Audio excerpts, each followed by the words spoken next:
souhaite acheminer, lui, leur station de quarantaine. Vous imaginez, une régulière malin cet après-midi.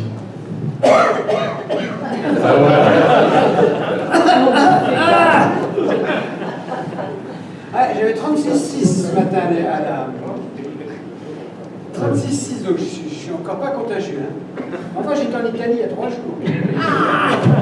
En Lombardie plus particulièrement. Bon,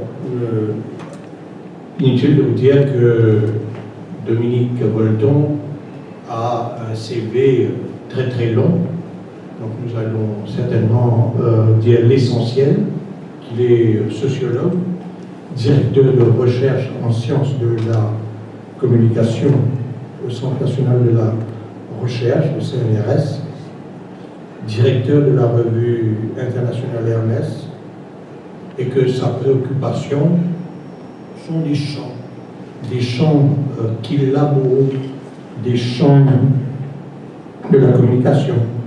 Et d'ailleurs, il a écrit plus d'une vingtaine d'ouvrages consacrés à ces différents thèmes.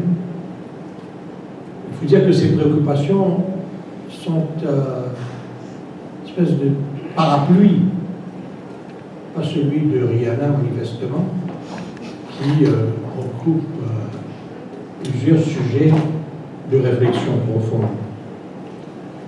Par exemple, l'espace public et la communication politique. Je n'ai pas très bien compris l'info et le journalisme. Donc, ce sont deux termes antinomiques. Mais après 2 points, c'est connaissance et communication. Et il va animer 3 conférences pendant son séjour chez nous. Politique et religion sera manifestement à l'Institut Cardinal Borgéo vendredi. Demain, à la résidence, qui est une conférence quelque peu privée. Mais pas sexuelle. Oui, écologie. Nous, avec Grimaud, on a quand même une expérience sexuelle, une expertise sexuelle en France que vous n'avez pas. On a un candidat à la mairie de Paris. À ce rythme, on passe la nuit, là. Et écologie et communication, les défis du 21e siècle sera demain. Et aujourd'hui, mondialisation et diversité culturelle, je crois. Est-ce que ces 2 termes, est-ce que cette cohabitation, mondialisation et diversité culturelle, sont compatibles, moins compatibles? Est-ce que la diversité culturelle est soluble dans la mondialisation? On laisse la parole à Dominique Bolton, qui va certainement nous éclairer. Alors, il faudra peut-être caser dans le format. Il est 7h moins 10. On va essayer de lui dire de terminer à 19h30, qui permettrait bien évidemment au public de poser des questions, d'apporter des témoignages et même, pourquoi pas après tout, le contredire si besoin est. Les contradictions, c'est le lundi et le samedi. Alors, il faut dire que Dominique, sa présence à Maurice, s'explique par le fait que quelques mécènes, manifestement généreux, parce qu'il est très cher. Alors, je dément, mais c'est comme Grimaud, je dément. Et grâce à ces quelques amis qui m'ont fait venir, compte tenu de son expérience, de ses réflexions, ses amis ont estimé qu'il pourra certainement apporter enrichir la réflexion sur les thèmes qui sont nos préoccupations majeures de vie. Merci beaucoup, c'est vrai, je suis très content d'être là et merci beaucoup de l'invitation. Oui, c'est vrai. Alors pourquoi 2 choses, pourquoi Maurice en fait, il y a 3 pays dans le monde. Moi, je travaille sur les conflits culturels, sur l'incommunication. En fait, maintenant, je vais faire ma phrase. Ce qui m'intéresse dans la vie, c'est de réfléchir sur la question de la communication. Et je pars de la réalité, hélas, que la communication ne marche jamais. C'est-à-dire qu'on essaye de dire quelque chose à quelqu'un qui ne vous écoute pas, qui n'est pas intéressé, et quand il vous répond, vous vous en fichez. Donc on cherche tous à communiquer et on passe notre vie à gérer de l'incommunication. Donc ce qui m'intéresse comme domaine de recherche, c'est la question de l'incommunication, c'est-à-dire pourquoi, alors qu'on n'arrive pas à se comprendre, on arrive quand même de temps en temps à négocier. Donc c'est la séquence suivante qui m'intéresse. On cherche à communiquer, on débouche sur l'incommunication, on négocie pour éviter la guerre. Ici, c'est vrai dans un couple, comme dans une famille, comme dans un État. Et si jamais la négociation réussit, on arrive à cohabiter. Voilà la séquence qui m'intéresse. Et si cette négociation ne réussit pas, eh ben, on va de l'incommunication à la communication, c'est-à-dire la guerre. Donc pour moi, les questions de communication, c'est vraiment des questions de paix et de guerre. Ce n'est pas uniquement de la psychologie, c'est pas seulement de la psychologie, c'est quand même fondamentalement comment cohabiter quand on n'a rien à se dire et qu'on se déteste. Et pour moi, qui suis un Européen, j'y reviendrai tout à l'heure, l'exemple de l'Europe est très intéressant. On était 28, pour l'instant on va être 27, on est 450 millions d'habitants, il y a 26 langues, on se déteste, on n'a rien à se dire. Rien à se dire, on n'a que des idées négatives les uns sur les autres, et cependant, c'est la plus grande réussite politique depuis 70 ans.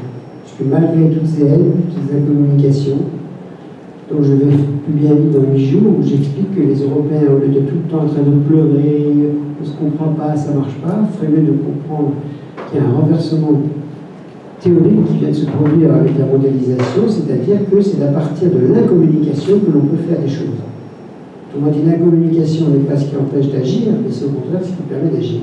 Et si vous prenez un couple, une famille, une entreprise ou un pays, c'est exactement la même chose. L'incommunication est un fait. Si vous dites que ça ne marche pas parce qu'il y a de l'incommunication, c'est l'échec. Si vous partez de ce fait de l'incommunication, alors on peut négocier. C'est pour ça que je suis toujours intéressé par 3 mots. 1, l'incommunication. 2, la négociation. Et 3, l'idée qu'il existe toujours une marge de manœuvre. Et s'il n'y a pas de marge de manœuvre, c'est la guerre. Guerre dans un couple, dans une famille. Donc c'est une question de communication et d'incommunication qui m'intéresse. D'où dans le monde, j'observe notamment 3 situations qui sont des situations violentes de cohabitation culturelle et politique. 1, en Europe, la Bosnie-Herzégovine, qui a été une tragédie, puisque vous vous souvenez que c'est la guerre de Yougoslavie, et donc le multiculturalisme a explosé en Yougoslavie, et on n'a jamais résolu le problème. Donc c'est plutôt un immense échec. C'est la guerre de 1990. Deuxième pays qui m'intéresse, c'est le Liban, parce qu'ils sont 3,5 millions, on ne sait pas combien de Libanais, mais ils ont tout le temps 2,5 millions de réfugiés, donc je ne sais pas comment le Liban peut tenir, mais de toute façon, en ce moment, il est dans une espèce de semi-guerre civile. Et le Liban m'intéresse parce que c'est tout petit avec toutes les religions, les cultures, les politiques. Et le troisième pays qui m'intéresse, c'est le vôtre, parce que vous aussi, vous devriez être en guerre civile tout le temps, et c'est le quasi miracle mondial presque unique. Vous arrivez à cohabiter, alors que théoriquement, ça devrait exploser pour la politique, l'économie, la religion. Donc ce sont les situations de cohabitation qui m'intéressent. Et vous, finalement, c'est vous qui avez le meilleur résultat.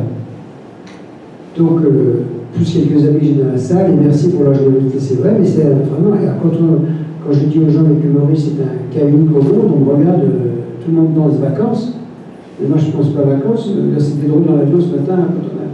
L'hôtesse avait dit au revoir et bonnes vacances. Je me suis dit, merde, j'irais bien en vacances, moi, Maurice. Hein? Bon, parce qu'ici, il y a l'esclavagisme, je ne le dis pas, mais bon. Voilà ce qui m'intéresse dans la vie. La question de la communication, la question de la communication, la question de la négociation, la question de la marge de manœuvre, la question de savoir si on peut cohabiter quand on n'a pas grand-chose à se dire, et tout faire pour éviter le silence. Quand il y a du silence, en général, le prémisse de la guerre. Dans une famille, tant qu'on s'engueule, ça va. Ça va. Le jour où on ne se dit plus rien, c'est la pire des choses. Donc les disputes, les colères, les grèves, c'est pas une catastrophe, il faut en sortir, bien sûr, mais ça veut dire quand même qu'on peut se parler. Quand on arrête de se parler, voilà. Et j'y reviendrai tout à l'heure, c'est pour ça que la question de la communication, pour moi, c'est la question la plus importante du XXIe siècle. Non pas qu'on va se comprendre à 7,5 milliards, bien sûr que non. Et comme maintenant, avec les avions, avec la radio, avec la télévision, et surtout avec les réseaux et Internet, tout le monde voit tout. Et naturellement, on ne va pas avoir un monde idéal, transparent, on va au contraire avoir un monde où on va tous comprendre qu'on n'a rien à se dire. On s'en fout des autres. Donc comment va-t-on cohabiter? Et bien sûr, il y a le discours officiel, c'est formidable, la démocratie, enfin déjà dans un village, dans une famille, déjà dans un pays où on n'arrive pas à cohabiter, mais quand on voit la terre entière, Moi, je n'ai rien à dire à quelqu'un qui est à Jakarta, vous-même, pareil, Pékin, etc., et réciproquement. Donc, pour moi, une des grandes questions que je me pose pour le XXIe siècle, c'est un monde petit, transparent, interactif, and so what. 7 milliards et demi d'internautes n'apporteront pas une seconde de meilleure communication.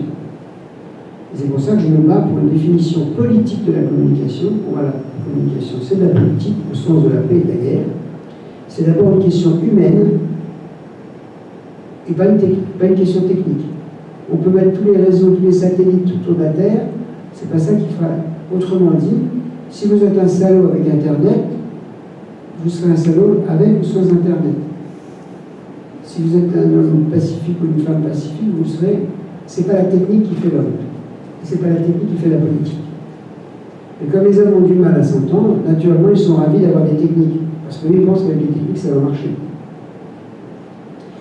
Et c'est vrai que la communication technique est plus efficace que la communication humaine. Le problème, c'est que c'est nous, les hommes, les êtres humains, qui faisons les guerres, pas les robots. Donc voilà, tout mon travail théorique, ça consiste à éviter que la communication soit absorbée par le progrès technique, qu'on soit fasciné par les réseaux, fasciné par la vitesse d'échange d'informations, et que l'on comprenne que l'information, c'est ce qu'il y a de plus facile, et la communication, c'est ce qu'il y a de plus difficile. Pour une raison simple, c'est que l'information, c'est un message. On parle, on envoie une donnée, on fait une image, et que tout se complique le jour où on dit quelque chose à quelqu'un, l'information sort de la bouche, il va y avoir un récepteur. Et ce qui m'intéresse, c'est le décalage, pour ne pas dire la contradiction, entre ce qu'a voulu dire l'émetteur, le contenu de son message, et le fait que, de l'autre côté, le récepteur, il s'en fout, il n'est pas d'accord. Donc comment on va gérer cette incommunication? Et c'est pour ça qu'en fait, j'ai fait, sans savoir, une théorie de la communication politique, humaniste, non technique, non économique, que finalement maintenant, avec l'âge, je vois très bien que le concept central qui m'intéresse, c'est le concept d'incommunication. Parce qu'on cherche la communication et on découvre l'incommunication. Et c'est à partir de la communication qu'il faut réfléchir.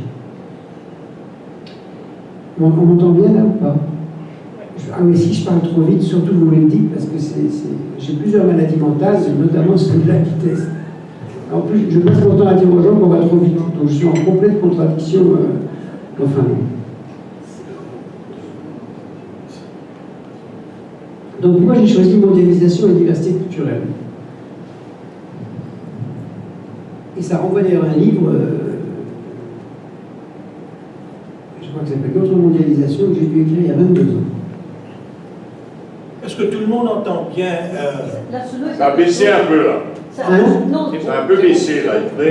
C'est comme la dernière fois. Non, mais c'est la sono qui est. C'est la sono. Oui, il y a l'effet de raisonnement, je le devine, oui. Mais si je rapproche, c'est plus fort. Si j'éloigne, peut-être mieux. C'est pas une question de volume. Non, c'est pas votre. Non, c'est une question de place. C'est mieux là ou pas? C'est bon, c'est bon. Est-ce qu'on peut parler sans micro? Non. Non, Non, vaut mieux le micro, mais pas trop près. De toute façon, on n'est pas d'accord, donc vous écoutiez pas. Non, j'invente. Alors, je reviens sur le rapport entre mondialisation et diversité culturelle. En fait, le monde entier s'est fait avoir. On s'est fait avoir par ce concept de mondialisation. On a cru qu'il était un progrès. En fait, si on fait le résumé 50 ans après, c'est quoi la mondialisation? C'est la globalisation, je vais y revenir, c'est le triomphe de la finance. Pour dire autrement, la finance a mangé l'économie, a mangé la politique. Voilà. Donc on a tous perdu, sauf les 50 trusts mondiaux et quelques puissances, voilà. Donc la mondialisation, c'est un concept qui a été perçu au départ comme un immense progrès, c'est vrai, et qui se finit aujourd'hui, dans le début du XXIe siècle, par la prise de conscience que c'est le triomphe de la finance, avec les riches de plus en plus riches, les pauvres de plus en plus pauvres, et les classes moyennes en fait écrasées, quand il y en avait. Donc ça arrive dans l'histoire, on s'est trompé. Alors pourquoi on s'est trompé? On s'est trompé parce que quand le monde était coupé en deux avec le communisme, évidemment ça ne marchait pas, tout était codé, mais de l'Est de l'Ouest. Il y avait le tiers-monde au milieu qui était plutôt. Donc on disait de bonne foi, ah là là, le jour où, si jamais on arrive à sortir de l'affrontement Est-Ouest, si jamais il n'y a plus de communisme et de capitalisme, alors il y aura un seul monde et ça va circuler et ça va être un progrès. Et c'est vrai que c'était une idée généreuse et intelligente. Et on a dit au fur et à mesure, à partir des années 80, quand le communisme a commencé à dire, au fond, c'est vrai, si par hasard le capitalisme pouvait triompher du communisme, on aurait un monde ouvert, ça circulerait. Et le communisme s'est effondré tout seul, il faut le dire. C'est pas le capitalisme qui a gagné, c'est le communisme qui s'est effondré tout seul à partir de 1989. Et là, du coup, il y a eu une quinzaine d'années entre 1980 et l'an 2000 pour aller vite. Avant le l'an 2000, enfin, bien qu'en 95, 2000, ça va pas? Non, il y a un problème de réverbération. Oui, c'est ça. Tout à l'heure, c'était bien. Oui, Avant, voilà. c'était bien. J'essaie de Ça va, on comprend. Oui, la technique, oui. C'est vrai que je ne me sens pas bien. Oui, rapprochez-vous. Je me suis lavé ce matin. Hein. Il y a une. Vous n'avez pas peur? Allez mieux. Non.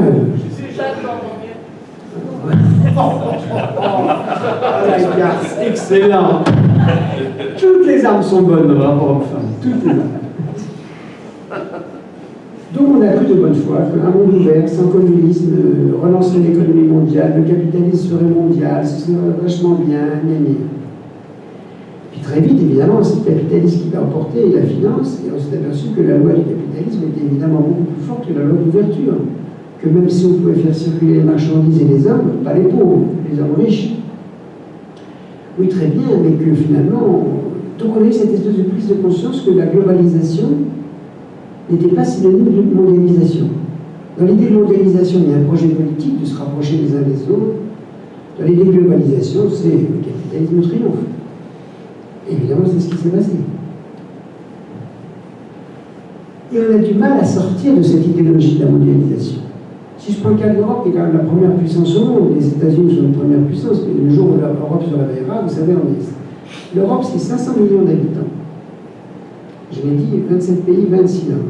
Avec le Conseil de l'Europe, qui est une institution qui a été créée en 1949, on est 47 pays et 850 millions. Donc le jour où les Européens arriveront à cohabiter entre eux, c'est pour ça que je travaille sur la question de la communication et de la cohabitation. Vous avez là une puissance économique, financière, technique, scientifique, culturelle gigantesque. Et surtout la preuve, si on y arrive, qu'en se haïssant, on peut arriver à faire quelque chose. C'est ça le défi de l'Europe. C'est pour ça que l'Europe est en avance, contrairement à ce que disent ces cons américains. Parce que nous, on se tape tous les jours de la haine entre nous. Et on n'arrête pas de négocier. Il y a 3 villes où ça n'arrête pas de négocier dans le monde, c'est Bruxelles et Strasbourg. Parce que c'est des négociations 24-24, parce qu'on n'est jamais d'accord sur rien. Et New York pour l'Assemblée générale des Nations Unies. Et là, on vient d'avoir un échec au Conseil des ministres. Il fallait trouver 20 milliards d'euros pour remplacer le Brexit. Et le Conseil a échoué il y a quelques jours. Parce que les Européens n'arrivent pas à se mettre d'accord. Donc on a repris notre date. On ne le dit pas, mais moi quand j'étais petit, on le disait très souvent en Europe. À Bruxelles, on arrête les pendules. Alors moi j'étais petit, je ne comprenais pas comment on pouvait arrêter les pendules. Mais ça veut dire qu'en définitive, on n'arrête pas de négocier. Jusqu'à ce qu'on trouve un accord. Donc cette mondialisation, elle est simple. S'il y a de l'économie, s'il y a de l'enrichissement, il y aura de la démocratie et il y aura du bonheur. Et c'est cette équation qui est fausse. Non seulement la mondialisation, ça n'a été que la globalisation financière, mais surtout, Chine est le meilleur exemple. Le capitalisme ne va pas entraîner naturellement la démocratie. La Chine est la 2e, 3e, on ne sait pas comment on dit, puissance mondiale. C'est la première puissance Internet. C'est la plus grande dictature du monde. Donc les Européens, dans leur naïveté, qui pensaient qu'après l'économie capitaliste, il y avait le début de la démocratie et que finalement, les pays communistes allaient devenir des pays capitalistes et finalement des pays démocratiques, pour la Russie et pour la Chine, c'est faux. Bien sûr que la Chine, un jour, explosera dans les contradictions politiques, culturelles, internes. Mais pour l'instant, elle est capable de faire du capitalisme d'État et de faire une dictature et de faire une dictature Internet. Donc on est tout faux. La globalisation, la mondialisation n'a pas fondamentalement changé les conditions du rapport de force. Ça, c'est la première idée. La deuxième idée, c'est que cette mondialisation, elle a un avantage énorme et un inconvénient énorme, c'est que qui dit mondialisation dit circulation, dit mondialisation des industries et second qui plaît à tout le monde, standardisation. Vous voyagez dans le monde aujourd'hui, c'est les mêmes voitures, c'est les mêmes ordinateurs, c'est tout pareil. À Maurice, comme à New York, comme à Chicago, comme à Philadelphie, comme à Phnom Penh, etc. Donc la mondialisation, ça apporte l'accélération de la circulation des biens et des marchandises et une standardisation qui, quelque part, est un immense progrès. Mais l'inconvénient de cette standardisation, c'est qu'elle tue les identités culturelles. Autrement dit, la standardisation de l'économie, c'est une logique du consommateur. Mais en même temps, le consommateur, il est un citoyen. Il y a une langue, une culture, une histoire. Et plus la mondialisation rapproche les modes de vie, les styles, plus simultanément il supprime les différences culturelles. Et en fait, cette globalisation, on a réalisé qu'elle n'apportait pas le bonheur, 2, qu'elle n'enrichissait pas tout le monde, et 3, surtout qu'elle risquait d'écraser les identités culturelles. Les identités culturelles, c'est les langues, d'abord les langues, toujours les langues, les mémoires, les histoires, les représentations, les symboles, tout ce qui fait qu'un anglais n'est pas un français, un allemand n'est pas un... etc. etc.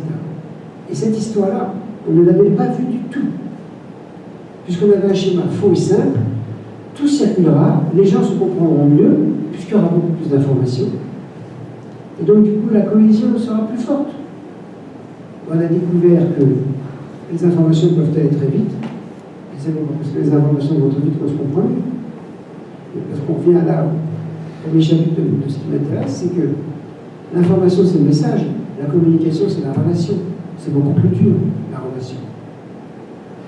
Et que plus on fait circuler des messages, plus les gens résistent. Parce qu'ils veulent pas, ils sont pas d'accord. Ils reçoivent le message, mais ils ne sont pas d'accord. Donc on n'avait pas pensé que non seulement il n'y aurait pas plus de communication, mais il y aurait plus d'incommunication. Alors ça, la communication, c'est un problème, mais surtout la menace qui est apparue depuis 30 ans, c'est que les peuples se disent, mais bon Dieu, moi je suis embarqué dans une économie mondiale, alors c'est typiquement un problème ici, c'est pour ça que c'est un miracle ici, je suis embarqué dans une économie mondiale, mais finalement, mon identité va être écrasée. J'aurai 75 ordinateurs, 200 bagnoles, j'exagère, hein. Et donc, on a vaguement compris les inégalités économiques et sociales de la mondialisation, on a très peu vu.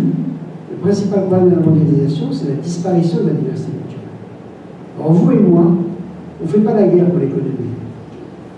On négocie. On fait la guerre pour la culture.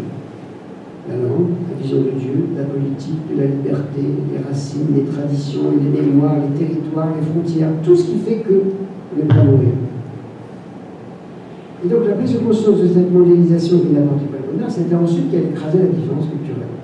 Les différences culturelles. Et avec cette bataille très forte, c'est-à-dire, si on tient trop compte de la diversité culturelle, les gens se battent de toute façon. Donc il faut peut-être supprimer la diversité culturelle pour au moins qu'ils soient enclenchés dans une économie mondiale. Et comme cette économie mondiale, elle n'apporte pas le progrès ni l'égalité, on est dans une contradiction dont on ne sort pas. Donc ça, c'est un peu la situation entre 2000 et aujourd'hui. Au milieu de ce bazar, qui est qu'on n'a plus de point de repère, il y a eu un miracle. C'est que les peuples ont dit très tôt, il faut sauver la diversité culturelle. C'est parti de la France, c'est surtout parti de l'Europe, et l'Europe a mené une bataille mondiale. On a gagné, et qui a abouti à la déclaration de 2005 à l'UNESCO, qui s'appelle la Convention pour le respect de la diversité culturelle, qui est un texte formidable, qui a été signé à l'UNESCO, que personne n'applique, que personne ne connaît, et dont tout le monde se fout. Mais on a voté ce principe de respect de la diversité culturelle. Il y a un seul pays au monde qui a voté contre, avec 4 qui sont abstenus. Le seul pays au monde qui a voté contre, c'est évidemment les États-Unis, parce que le principe de la diversité culturelle, c'est de reconnaître le principe de la diversité des industries culturelles, la presse, la radio, la télévision, le cinéma, etc. Et les Américains ne sont pas idiots. Leur principale puissance, c'est pas militaire, elle est culturelle, donc elle passe par les industries culturelles, donc ils ont voté contre, ce qui est normal. Israël n'est pas voté, c'est abstenu, enfin, il y a 4 abstentions. Mais au moment où on réalise qu'on a fait fausse route avec cette mondialisation ouverte à tout vent qui renforce les puissants, qu'on a réalisé que finalement cette diversité culturelle va mourir et que ça risque de faire la guerre, on a quand même fait cet acte, 2005. C'est pas vieux. On en est là. Et par contre, la réaction culturelle violente est très forte. Et les conflits religieux, qui sont là, toujours des conflits culturels, la religion c'est de la culture. En fait, les conflits culturels sont devenus très rapides. Là, on a le fondamentalisme musulman, mais on aura un jour un fondamentalisme chrétien, etc. Il y a un risque que la révolte culturelle passe par la religion. À mon avis, après les religions, ce seront les langues. Une des batailles essentielles de l'Europe, c'est que l'anglais est en train de manger tout doucement toutes les langues.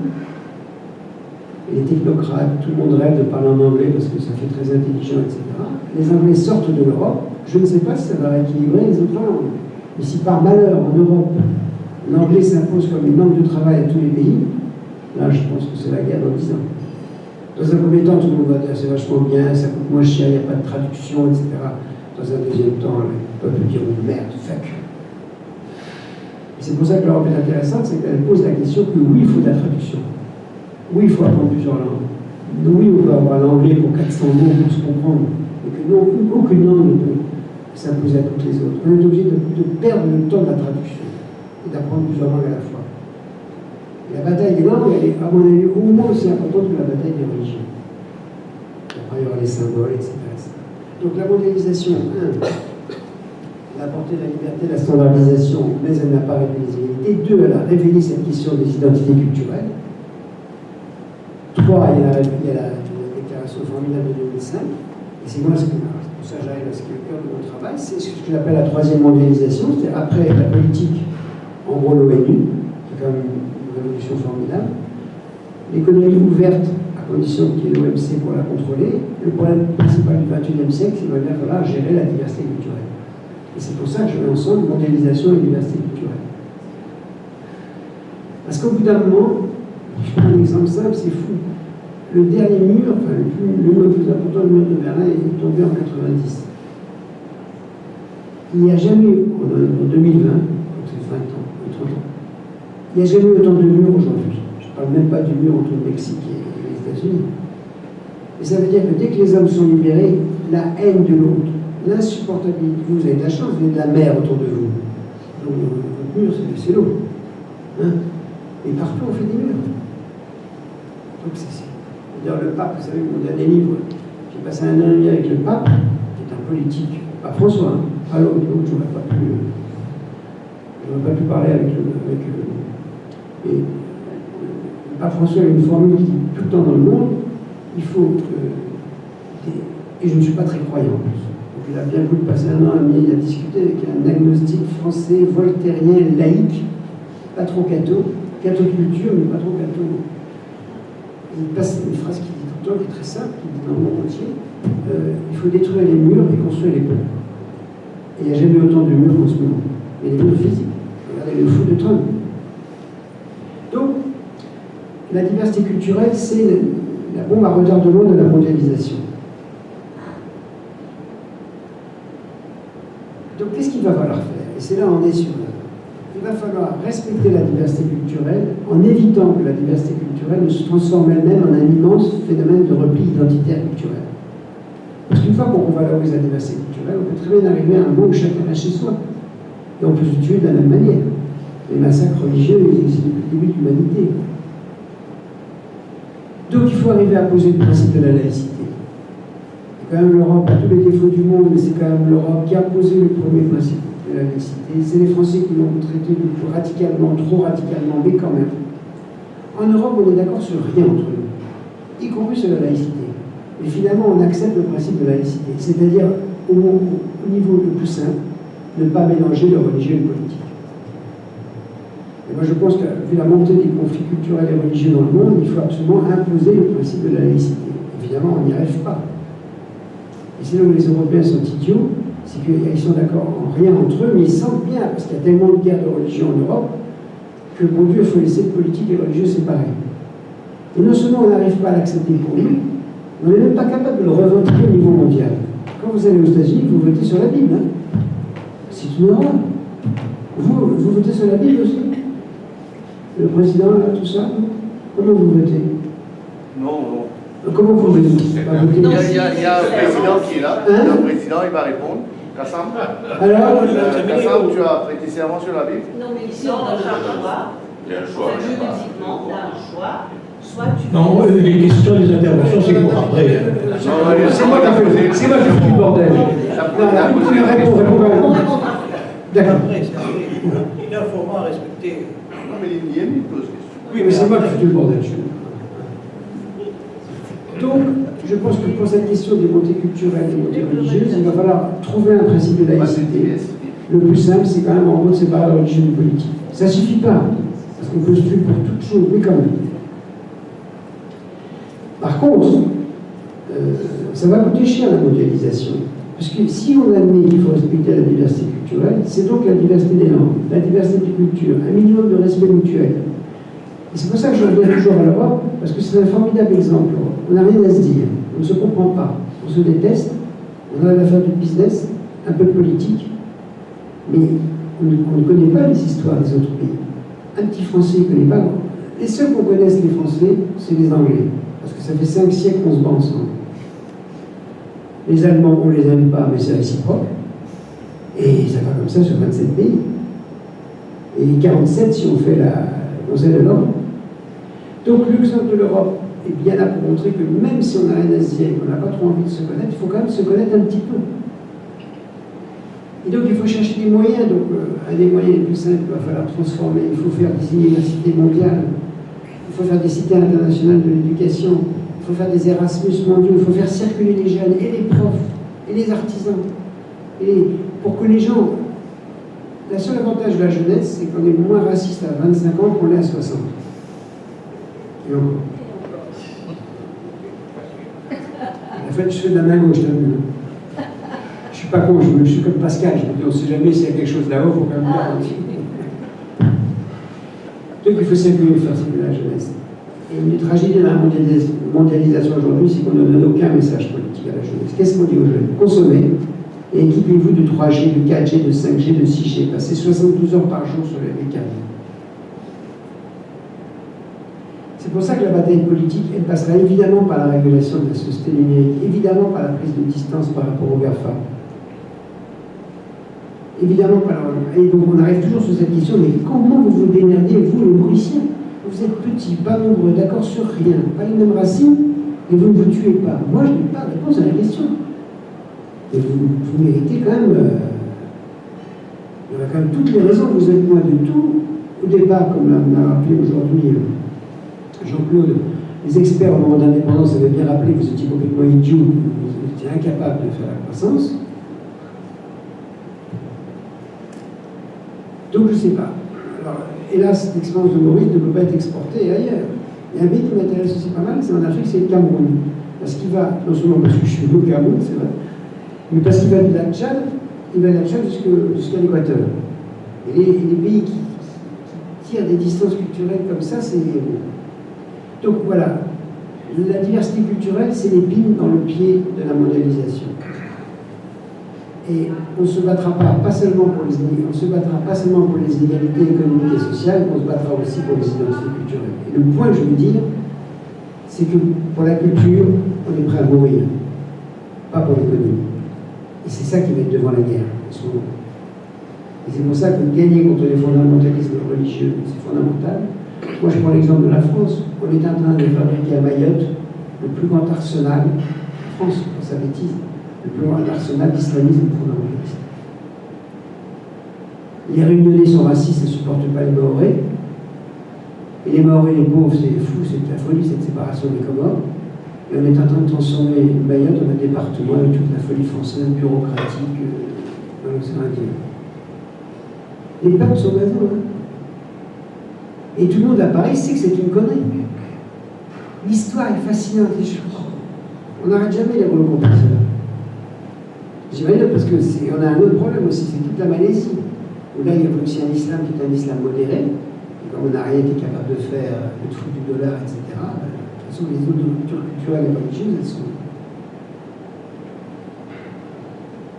Donc, c'est quoi la diversité culturelle? Eh bien, je reviens à ce que je disais au départ, c'est oser affronter l'incommunication. C'est-à-dire pas faire semblant de croire qu'on se comprend, mais prendre sur la table qu'on ne se comprend pas. Et c'est à partir de là qu'on se met à négocier. Alors oui, le temps de la négociation, ça prend du temps. Et c'est vrai que le plus gros défaut de la démocratie, c'est que c'est très lent, la démocratie. C'est très lent, mais elle peut gagner. Elle a une faiblesse fondamentale, la démocratie, elle ne sait pas aborder la guerre. C'est quand la guerre approche, tout s'accélère, et que là, en général, les démocraties sont très mauvaises. Mais si on arrive à réduire la pression de la guerre, on arrive à trouver, et encore, les modèles démocratiques ne sont pas les mêmes en Asie, en Afrique, en Amérique latine, etc. Mais le problème auquel on est confronté, c'est qu'on confond la vitesse de l'information avec la lenteur de la communication. C'est ça le problème de la mondialisation. Comme il y a des réseaux partout, on croit qu'on se comprend. Et mon hypothèse, c'est que plus il y a de la circulation d'informations, plus il y a de la communication. C'est pour ça qu'on a une contradiction. Et pour qu'on sorte de cette contradiction, il faut qu'on arrive à réduire la puissance des GAFA, qui nous disent 24/24, mais c'est formidable. Avec Wikipédia, vous accédez aux bases et aux banques de données du monde. La tour de Babel, c'est Wikipédia. Oui, vous accédez à des informations par Wikipédia, mais ce n'est pas de la culture, ce n'est pas de la connaissance. Et que la culture et la connaissance, ce n'est pas la vitesse de l'ordinateur. Autrement dit, nous les Occidentaux, dans l'avion, j'ai eu une phrase, j'ai dit les Occidentaux, on a perdu le temps. On a tellement conquis. On est tellement rationnel, tellement rapide. Regardez un Asiatique de Hong Kong ou un Américain de New York, c'est une vitesse. On a perdu le temps. Sauf qu'on va tous mourir quand même. Donc le temps nous rattrape quand même. Mais on a cette espèce d'illusion. Et naturellement, on doit sortir de plus en plus en anthropologie politique et en anthropologie culturelle, c'est qu'on sortira de cette folie de la mondialisation, que on est capable non seulement de ralentir, mais aussi de reconnaître qu'on ne peut pas brûler toutes les étapes. Bon, nous, les Occidentaux, on est des fous. Et les Chinois, c'est en ça qu'il y a quand même... On leur a vendu le diable aussi aux Chinois, parce que la folie communiste, c'est quoi le bilan de la Chine? Ils ont... Je ne parle pas du régime. Ils ont fait 400 millions de Chinois qui ont été transportés des campagnes dans les villes. Ils ont enfermé les Chinois dans des appartements de 60 mètres carrés, dans des tours horribles pour ceux qui ont été. Ils ont rasé tout leur passé. Ils ont tué les petites filles et les deuxièmes enfants pendant 40 ans. Maintenant, ils ont le droit d'avoir deux enfants. Avec l'ouverture capitaliste, ils ont fait les plus grandes inégalités économiques. Ils ont une frénésie de modernité. Exactement ce que nous leur avons vendu, nous, l'Occident. Vous imaginez que ça ne va pas tenir longtemps. Je ne parle pas de la... Comment ça s'appelle ça? Comment ça s'appelle? Corona. Je ne parle pas de ça. C'est qu'anthropologiquement, on ne peut pas faire des sociétés quand il y a une contradiction aussi forte. Donc quand l'Occident a couru après la Chine depuis 30 ans, parce qu'ils ont un taux de croissance à 2 chiffres, ils avaient peut-être un taux de croissance à 2 chiffres, et encore, il faudra vérifier, parce que je pense qu'ils sont très bien capables de très mentir, mais c'est pas ça l'enjeu pour eux. C'est que pour avoir ce taux de croissance à 2 chiffres, ils tuent tout, toute leur histoire, tout leur passé, toute leur mémoire. Alors là, il leur faut 30 ans pour réagir, mais vous imaginez bien que Pékin, vous avez un vieux quartier qui a été préservé, c'est ridicule, on dirait Pigalle. On se promène là-dedans, il n'y a plus de la modernité. Donc l'Occident a vendu la modernité, et c'est en fait cette modernité qui peut se tourner contre nous. Donc il va falloir trouver un équilibre entre tradition et modernité, identité et vitesse, identité et ouverture, c'est très compliqué. Donc finalement, la mondialisation capitalistique, elle a mangé son pain blanc. C'est pas facile de faire du shipping, c'est pas facile de faire de la spéculation financière mondiale, non, on est d'accord. Mais c'est moins compliqué que de faire la révolte des cultures, des identités, des peuples, etc. Et le risque, c'est quoi? C'est qu'à partir du moment où on revalorise la diversité culturelle comme condition, on risque d'avoir plus de haine. Puisque l'autre, comme on ne le supporte pas tellement, on va dire... donc ce qu'il faut arriver à retricoter, si on veut sauver la mondialisation et la diversité culturelle, c'est de tricoter deux choses qui sont incompatibles. On ne peut pas échapper à l'identité, mais on ne peut pas échapper non plus à l'universalité. Donc il faut retricoter identité et universalité, ce que personne n'arrive à faire. Et les seuls qui essaient de tricoter et qui n'arrivent pas trop mal, c'est pour ça que c'est quand même toujours formidable l'expérience européenne, je ne dis pas ça parce que je suis européen, mais quand même, c'est qu'on essaie de tricoter les deux, on n'y arrive pas. Vous avez vu que l'extrême droite est en train de monter partout en Europe, et notamment en Allemagne. Donc c'est panique. Panique, on ne sait pas quoi faire. On ne sait pas quoi faire parce que les Européens, les élites européennes qui ont fait l'Europe se sont tellement coupées des peuples que les peuples ont dit merde. Et les peuples deviennent europhobes, etc., etc. Et les élites coupées du peuple sont incapables de faire leur autocritique. Donc, dire qu'on ne peut pas faire de mondialisation sans diversité culturelle, c'est pas simple dans la réalité.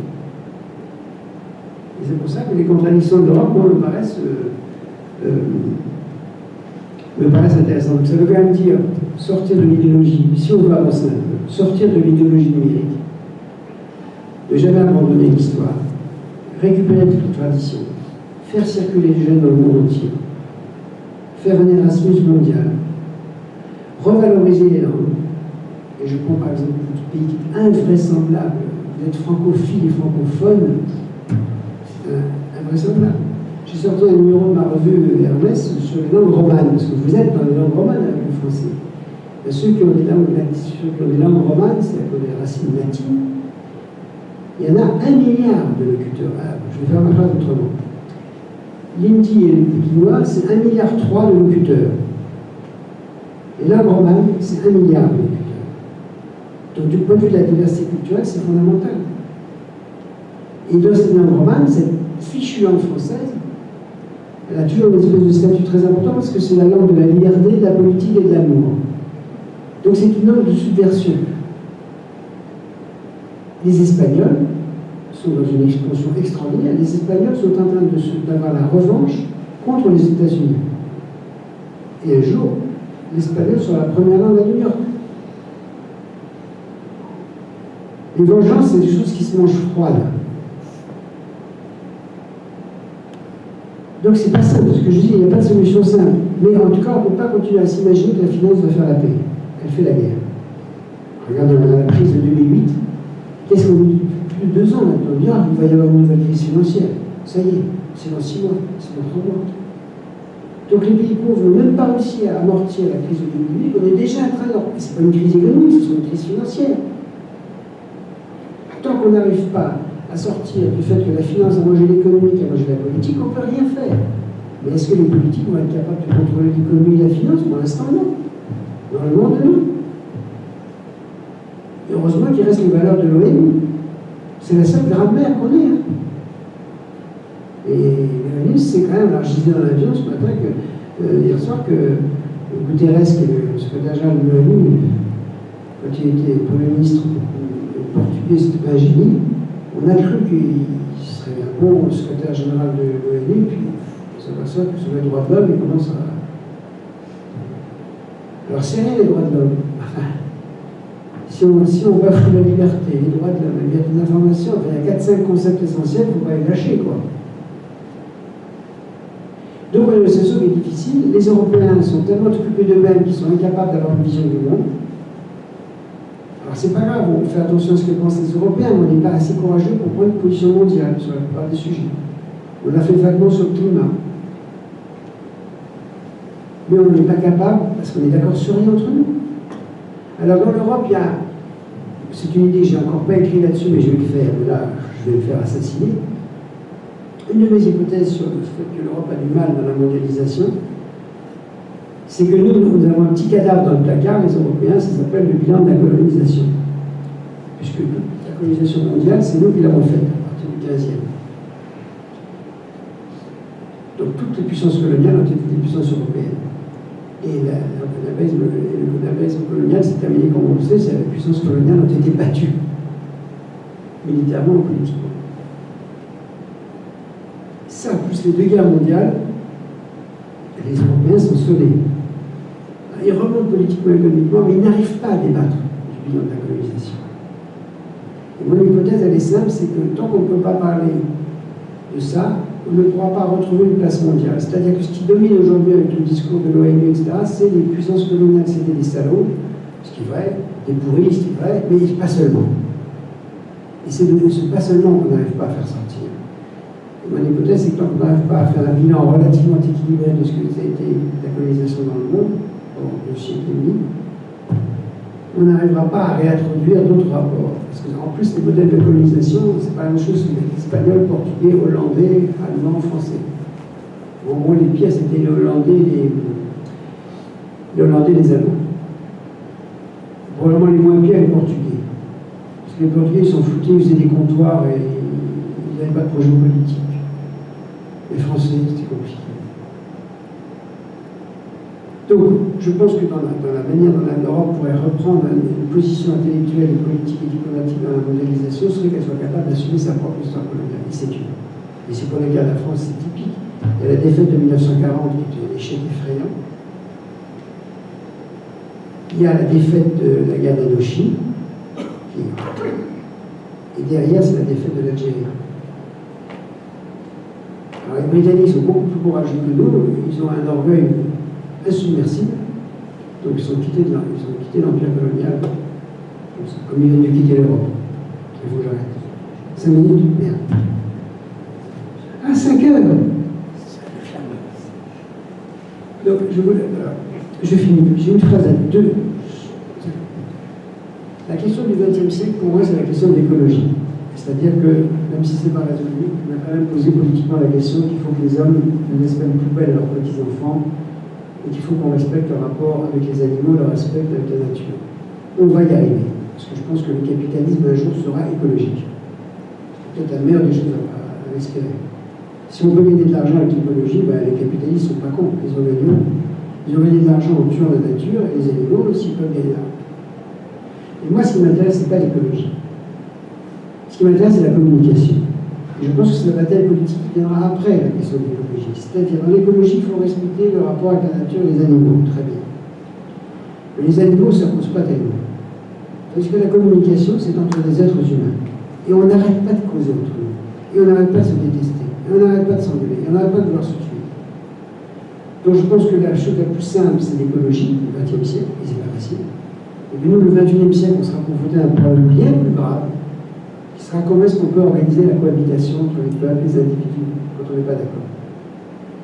Et si je devais faire, je dirais, le problème du XXIe siècle, je rêve, si on a résolu le problème de l'écologie et de la communication, ce sera de retrouver un équilibre, parce qu'on est fou, entre la nature et les villes. Parce que pour l'instant, toutes les grandes villes mondiales, 12, 15, 14, 18 millions d'habitants, on est fou. L'homme devient fou dans l'urbain. Et je pense qu'il faudra retrouver un rapport avec la nature et on retrouvera les questions du rapport à la nature et du rapport on verra. Mais en tout cas, la question de l'écologie, c'est indispensable et la question de la cohabitation culturelle, c'est. Donc c'est pour ça que je finis ma phrase là, excusez-moi. Je pense que la question de la communication est fondamentale pour la paix et la guerre. La communication, ça veut dire quoi? Ça ne veut pas dire s'entendre, ça ne veut pas dire s'aimer. Ça veut dire comprendre qu'on ne s'aime pas, comprendre qu'on n'a rien à se dire, mais négocier pour trouver un point d'équilibre. C'est exactement une vision complètement plus modeste que l'idée stupide de la mondialisation qui croyait qu'on allait apporter le bonheur à tout le monde, alors qu'en fait. Et dans cette prise de conscience critique de la mondialisation, évidemment, le fait qu'il y ait des radios, des journaux, des télévisions, des réseaux, de l'Internet, ça a été un accélérateur. Mais maintenant, ça se tourne dans l'autre sens. Voilà. Donc, je ne vais pas parler de Maurice parce que je ne connais pas assez, mais c'est intéressant de parler de vous, mais je ne sais pas comment vous faites. Donc, soyez fiers de ce que vous faites. Voilà, c'est quand même une seule phrase que je vais dire, soyez fiers de ce que vous êtes. Voilà. J'ai fini.